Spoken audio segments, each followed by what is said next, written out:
What if I told you that instead of stressing over picking individual stocks or maybe trying to buy some small cryptocurrency hoping that it goes up 100x, or maybe you're even day trading stocks, you could just buy one investment super consistently, keep buying it, and it will make you extremely rich. Most people overcomplicate investing in their 20s, and the truth is you don't need 30, 40, 50 different stocks. You don't even have to be a financial genius. You just need one thing to invest very well, and that is the S&P 500, specifically VU. That is what I like to invest in. So in this video, I will be explaining to you why this is the only investment that I believe that you need for long-term success if you want to build real wealth. And before we jump into the video, do you think it's smarter to own an ETF that holds 500 companies, or would you rather try to pick individual stocks? Go ahead and drop your comments down below. I'd love to hear. So starting out with, what is VU, or the S&P 500? VU is just Vanguard's ETF that tracks the S&P 500. The S&P 500 itself is just the 500 largest companies in the US. So these are companies like Microsoft, Apple, Amazon, JP Morgan. The thing that's nice about buying VU is that it's instant diversification. So once you buy one share of it, you're owning pieces of 500 companies. And the other thing that's really nice about it is that it has a very cheap expense ratio. It's only 0.03%. So it does not cost you, it costs you very, very little money just to own this ETF. It's not like you're paying a financial advisor 1% or 0.5% a year to try and go and beat the market, because you are owning the market. That's the nice thing about it. And the reality is most financial advisors, as well as just mutual funds that are actively managed, don't end up beating the S&P 500 over the long term. It is so hard to beat it long term, so why not just join it? And Warren Buffett, arguably the greatest investor of all time, has even told most people that they should just buy the S&P 500 and they'll be good. And although he may invest into individual stocks and he has built his wealth up on a lot of really big winners, I mean, he's telling you this is what he thinks works and a lot of people should follow it. So I definitely think taking his advice is not a dumb idea. Now, the next thing I want to talk about is that the average return in the S&P 500 can vary year by year, but on average it returns about 10% a year, which is really nice. Some years it may return 20+%. Like for example, if you go look at 2023 and 2024, the market had a really nice rebound from 2022. I mean, we're talking 20+% in back-to-back years, but it also will have years where it goes down. You know, for example, we had huge crashes in like 2000 to 2002. There was something called the dot-com bubble. That was a pretty large crash. The next one is the 2008 crash. This is the housing crisis that happened. And then we also had the COVID crash that happened in 2020. And then the more recent crash we had was in 2022, where the market dropped pretty much because of inflation. That was like the main thing, it seemed like, as well as interest rates getting hiked. But one thing that's really nice about the S&P 500 is that if you consistently invest into it over time, like let's say you're starting out with $0 right now, and let's pretend that you're 20 years old. So you're going to invest for 40 years until you're 60. Now, if you put $500 in every month, we're going to assume that your average return every year is 8%, because like I said before, it's 10%, but then we want to factor in for inflation. So we're going to take 2% off of that. So if you're getting 8% a year at $500 a month, in 40 years, you're going to have $1.5 million. And the craziest thing about all of this is that your portfolio would be worth $1.5 million, but in total, you've only invested $240,000, which is the power of compound interest because you have time on your side. And let's pretend that you're 20 years old, like I was just saying, but let's pretend you invest for 45 years. So you wait until you're 65, then that number goes up to $2.3 million. So yes, those extra 5 years added $800,000 in your investment account. And that's just looking at $500 a month. Let's say you start to ramp that up over time and you turn it into $1,000 a month. And let's say we're back in that 40-year scenario, then your total at the end will be $3.1 million, even though you only contributed $480,000. And if we go to the 45-year scenario, that number goes up even more to $4.6 million. So that is the power of getting even 8% a year. Again, we're doing the 10%, we're minusing inflation there. So 8% a year though, 500 a month or even 1,000 a month over 30, 40 plus years is going to make you very, very rich. I think one thing people really struggle with is they want to get rich quickly, especially in their 20s. Like they feel this pressure that, hey, by 25, I have to, have a house and I have to have X amount invested and I have to be making a certain amount every year. But with the S&P 500, you are going to be getting rich slowly. It's not going to happen overnight, but the more consistent you are, the more money you invest, the larger your portfolio is going to get. And like I said, it's not going to go up 100x, it's not going to have some crazy return, but it is still going to go up a very substantial amount, especially if you're doing it consistently over decades. And honestly, the way I would think about it is, let's say you get to a point where you have $100,000 invested in the market, right? If you get a 20% return that year, which I know on average it's 10%, but let's say they have one really good year, right? Let's say it's 20%. You now just have $20,000 extra in your account and you didn't do anything. That's assuming you didn't contribute any money. It just went up by 20%. January 1st, you're at 100K. You don't put any money in. By December of that year, you're at 120,000. And if you want to make this example even more exciting, let's add another zero. Instead of 100,000, let's pretend you get to a million one day. Then 20% is $200,000 that is in your investment account just in 1 year alone. And so although $1 million is very far away and 100K may also seem very far away, the more you invest earlier on, it's going to be easier and easier to move up. So going from 0 to 10,000, let's say that takes you 6 months. Then going from 10,000 to 20,000 will probably take you less time, assuming the market's going up at its normal rate. And then 20 to 30 is quicker, 30 to 40 is quicker, and it gets quicker and quicker over time. So that is one thing you want to think about is, although it may seem far away, you may only have to invest $50, $60, $70,000, but then your portfolio will get you to 100. And the thing is, with the S&P 500 returning 10% a year, this is definitely beating inflation over a long period of time. Like I said, inflation's about 2% a year, so it's a lot better than just holding on to cash, because if you just have cash in a checking account or a savings account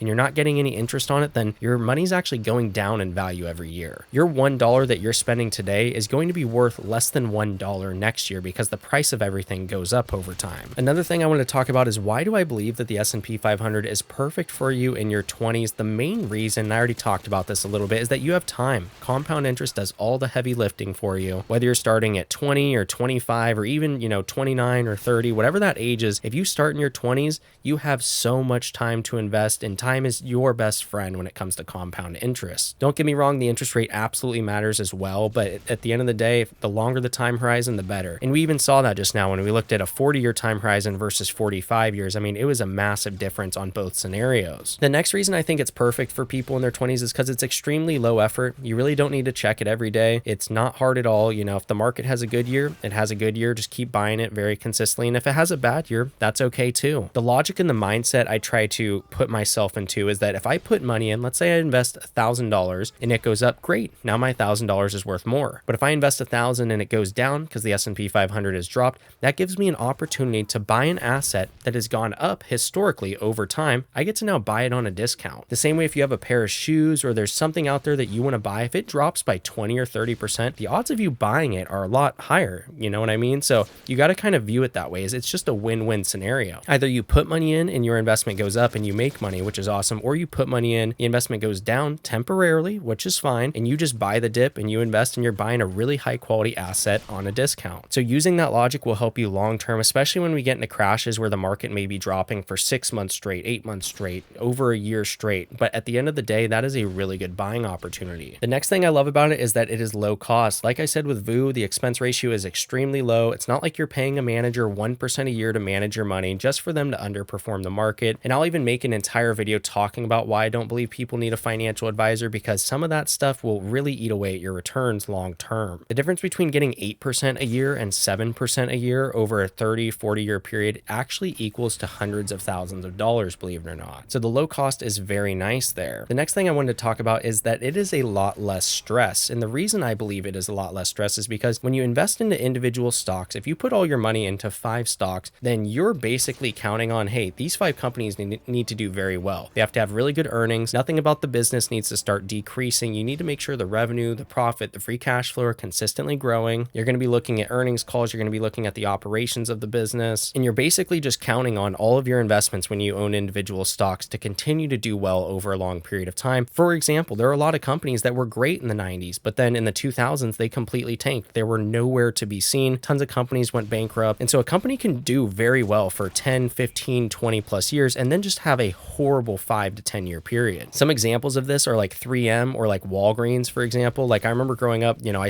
still see Walgreens everywhere, but Walgreens over the past decade has been a horrible stock to own. But if you would have told somebody that in like 2004, 2005, they probably would have laughed at you. Same thing with AT&T. That's a perfect example where AT&T was such a great company. I think even in the late 90s, they did really well. But since then, they have done horrible. Like it is not a good company to hold. And so when you own the S&P 500, you don't have to sit there and stress about individual stocks. Like I said, it's the 500 largest companies. Let's say a company like Apple goes from being one of the largest companies in the world. Let's say instead of it being in the top 500, it drops to rank 510 or 515. Then it's going to get removed from the S&P 500. So the S&P 500 has a way of basically filtering companies in and out, basically if they fit that criteria or not. And also as the company were to shrink or grow, that changes its allocation in the S&P 500. So for example, right now Nvidia has done very well the past 5 years. So it has become a larger percentage of the S&P 500. And the reason that is nice is because as companies companies do very well, they're going to be getting bigger. And as they get bigger, they become a larger allocation of that total, which is always nice to see. And at the end of the day, when it comes to investing in your 20s, it's about investing consistently. You don't have to be the smartest person in the world. You just have to be the most consistent and work hard, and you're going to see a lot of really good results there. The next thing I want to talk about is how do you actually invest in the S&P 500? So what you can do is you can open a brokerage account. This is just like a general investing account where you can deposit money in, you can buy stocks or ETFs, you can sell the stocks or ETFs and take the cash out. You can move the money however you want. Although when you invest, if you do decide to sell, let's say you've made $1,000 profit, you will have to pay taxes on that because it's a brokerage account. So just be aware of that. But basically just open a brokerage account. I use M1 Finance. You could use Vanguard. You could use Fidelity. You can search the ticker VOO and start buying shares of it. And the thing that's nice too is some of them you can have an automated section where you can basically set it up so it buys a certain amount every week or month. So you could set it up to where you're buying $500 a month and you don't even think about it. It just pulls the $500 out of your account, it puts it in your investing account, and then it automatically buys VOO for you. And then all you have to do from there on out is just hold long term. Just keep buying and keep holding. Whether the market does well or it does bad, just keep buying. That is literally that simple. Like, people don't realize it. They think there's so much strategy to this. It really doesn't have to be that complex. Another option you can do is buy it in tax advantaged accounts, whether that's a Roth IRA or 401k. There are some extra benefits there. And at the end of the day, the thing that makes an investor very successful is time in the market, not timing the market. I think a lot of people tend to forget that, but the S&P 500 has never had a negative 20-year period. So that's also a really nice fact to think about. Now, some common questions or things that people may push back against with the S&P 500 is they'll say, well, that's kind of boring. Like, I don't want to invest like that. At the end of the day, I believe that investing in a boring and consistent way will build you a lot of wealth long term. Trying to make these very flashy plays where, you're going to day trade a stock in the morning and sell it in the afternoon, or, you're buying this option and you're hoping that it'll go up a certain percent. That's all emotion. And at the end of the day, a lot of it is just gambling. When you invest in a consistent way that has historically done very well, then you're going to see very consistent results long term. Kind of like if you were to work out, for example, somebody that's working out 3 or 4 days a week and is eating healthy, they're going to see better results than the guy that goes into the gym one time every 2 weeks and just lifts a ton or as much as he can. Okay, cool, you went hard for one day, but the person that's working out consistently is definitely going to see a lot better results. And I think investing is very similar in that sense. Another question some people might have is, well, what if the S&P 500 crashes? What do you do then? You just keep buying more. Honestly, the S&P 500, it's always crashed and it's always going to recover. Whether we're in the Vietnam War, whether there was some huge oil crisis in the 70s, whether there was inflation, whether there was a tech bubble or a housing crisis in 2008, or whether we have COVID, there are so many different events that have happened historically where you will see people say, oh no, the S&P 500 is going to tank. It's going to go to hell. Everything's going to go terribly. We're going to all lose our money. And at the end of the day, it always bounces back. So if it does crash, just stay calm. Just keep investing. Don't even look at your account. If you can avoid looking at your account, that's honestly a great way to do it. Try to take the emotion out of it, because long term, the more you buy and the more you hold, the better you will do. Another question some people may have is, well, what about dividend income? VOO actually pays a dividend a little bit over 1%, which I know is not much, but hey, over a long period of time, that could add up to some pretty decent cash flow. And you can also reinvest those dividends to make your compounding go even quicker. So the dividends there, although they are not big over time, the dividends have grown, and sometimes the yield does get a little bit higher. It can get over 2% if the market is tanking. So that is another thing to note there. Another question somebody might have is, well, shouldn't I buy international stocks too? I personally do not feel the need to do this because I believe the US economy is always going to be the best economy over the next 10, 15, 20 plus years. I would actually make the argument too that a lot of really large US companies are in tons of different countries. If you think of Visa or Microsoft, they're all over the world. It's not just only in the US. And there are a ton of other companies too that are in the S&P 500 that are just global companies. So that is one thing to take note of. So those are some common questions or maybe things that people would push back against. But I also want to talk about why most people fail at investing. One of the first things is because they chase way too much hype, whether it's trying to put all their money into an individual stock, something like a Tesla or like a Palantir, or they're buying different meme stocks like GameStop and AMC, or maybe they're trying to trade crypto where they're buying some very small cryptocurrency. And if enough people invest in it, it's going to go up 100x and then they're going to sell it for this massive profit. Chasing hype, in my opinion, is such a waste of time. The amount of guys that I specifically know that still chase hype in their mid to late 20s, I'm about to turn 27 here in a couple weeks, and I know way too many people that are still chasing hype, and they've been doing it for years. Meanwhile, I've just been investing consistently, and I've seen a lot better results than them because they haven't seen any results at all. They'll put $25 or $50 or a couple $100 into some meme stock or some, cryptocurrency. They'll tell me, oh, look, man, I turned my $100 into $500, and then their 500 goes right back to zero because then the meme stock or the cryptocurrency tanks. Like at the end of the day, it's just a really dumb mindset and it's not going to get you anywhere long term. Another reason people fail at investing is because they try to time the market. A lot of people you will hear will be like, hey, I'm going to wait until the market dips and then I'm going to buy. And the reason I don't think people should do that, I think you should just start investing as soon as possible, is because trying to time the market, it's just a loser's game. Like for example, if you were to sit there and wait, like in 2024, let's say you were like, I'm waiting for the market to dip. Well, the market didn't really dip until April of 2025 when Trump announced the tariff. So at the end of the day, that didn't really set us back that much. You could have just started investing all of 2024, keep investing during the dip, and you would have a lot more money now. So I think that's one big mistake people make, is trying to time the market, or they'll sit there and wait like, oh, I'm gonna wait for the market to crash and then I'm gonna invest. But then when the market crashes, people flip the psychology and they go, oh, well, the market's crashing, I'm gonna wait for it to bounce back and then I'll start investing. And then they just never invest. Like at the end of the day, start investing as soon as possible. That's the main point here. Another reason people fail at investing is because they are over trading. This kind of goes again with timing the market, where they're just constantly trying to buy in and sell out and they're trying to time things. Like just don't do that. You're making it way too complex on yourself. Just invest consistently. You will be good. And then another thing, this also kind of goes with the timing the market psychology thing I was talking about, is paralysis analysis, where people don't even start investing because they're too overwhelmed and they're trying to like time things and they're just making it way too hard on themselves. Like I said, open a brokerage account, start buying VU. Also make sure the brokerage account or the company you're investing with has fractional shares, because VU is like almost $600 a share. And the reason you want fractional shares is so that if you don't have a lot of money starting out, if you have 25 bucks, I want you to be able to just go buy point whatever shares of VU. It might be 0.2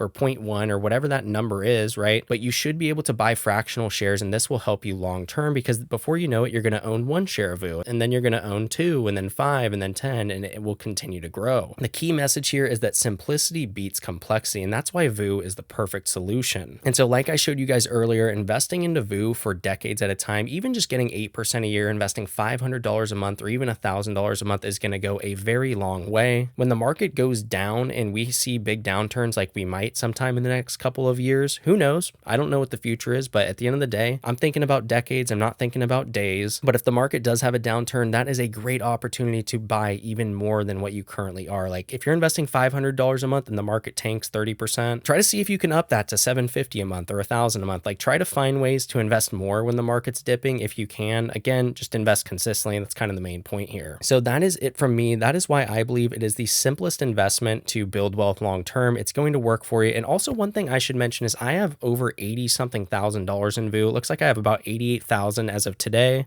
So I'm definitely putting my money where my mouth is. And my total portfolio value is around 125,000. So it is about 70% of that right now. So that's it from me. I hope you guys enjoyed the video. If you did, drop a like down below, hit that subscribe button. I'll see you in the next one. Peace.